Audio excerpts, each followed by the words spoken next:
According to experts, employment and corporate social responsibility will be instrumental in seeing how gaming operators in Macau emerge from the ongoing pandemic.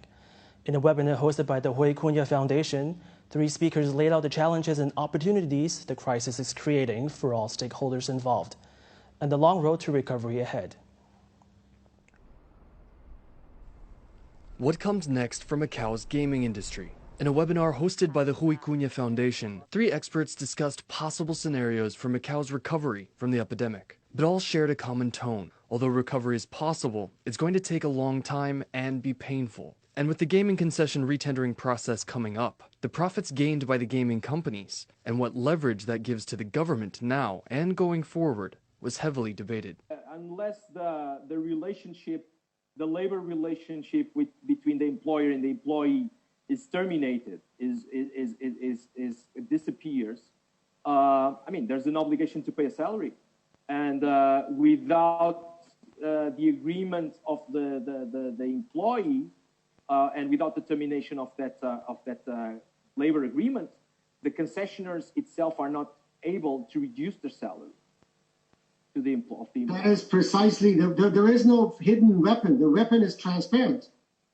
Casino operators are strongly dissuaded from laying off any employee. And if it does come to a point where employees will have to be laid off, temporarily or permanently, the hierarchy will have Macau locals go last. Increasingly apparent now is how the government is evaluating the 6 concessionaires' corporate social responsibility, or CSR, with Chief Executive Ho Yat-seng even calling out operators for not providing a venue to serve as a quarantine hotel, resulting in the use of the Sheraton. The top official urged the companies to act, not put supportive ads in papers broadcasting their CSR, and an evaluation of how exactly this CSR is given out showed an interesting trend. These are the easy things that can be solved by money. You can see donating money or buying medical supplies, supporting local business. These are the easier things of CSR, that is the low level of CSR, that is simply donation, things that can be solved by paying money. But like, for instance, say other areas such as what about family care support? Continued employment and how to fund it were key sticking points of how Macau can survive, with the question raised of whether the government should be subsidizing the salaries of employees in general and employees of the 6 gaming concessionaires in particular, and politics could have a part to play. I see your point of view about these gaming companies and you want to support these industries. However, there is a lot of geopolitics involved in this that has to also be addressed. When the president of a confrontational nature takes out the word coronavirus and replaces it with the word Chinese virus, when there's a lot of blame being placed on China and where the source and all these bizarre conspiracy theories we're all receiving, it doesn't look good for the government to go ahead and reward 3 of the 6 operators, which happen to be American as well. That's not very good politics.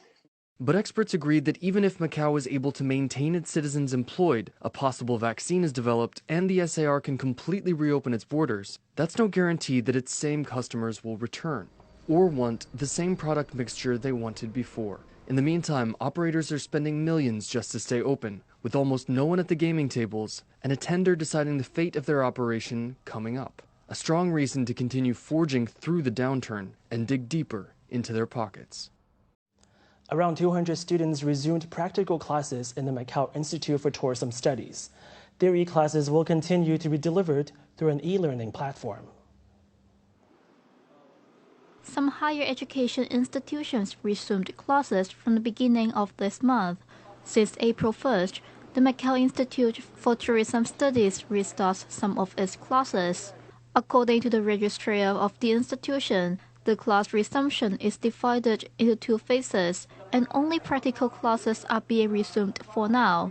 Around 200 students who are in the culinary arts management, tourism event management, and other courses are included in the first phase. These students are either local residents or students who have been staying in Macau before the outbreak. There are another 155 students who are having an internship in different industries. As for theory classes, the registrar said the institute continues to adopt online classes. Mainly students of practical classes have to come back for classes. Other theory classes will mainly be online classes. The online classes will continue until the end of the semester. For the practical classes, students will have to come back when there is a need that they have to do actual practices or training here. Lam said the second phase of class resumption will start before August and is intended for the students who are not able to attend classes in the first phase.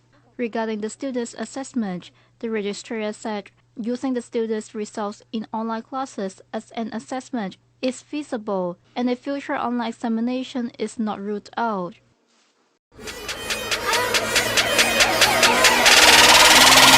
Macau do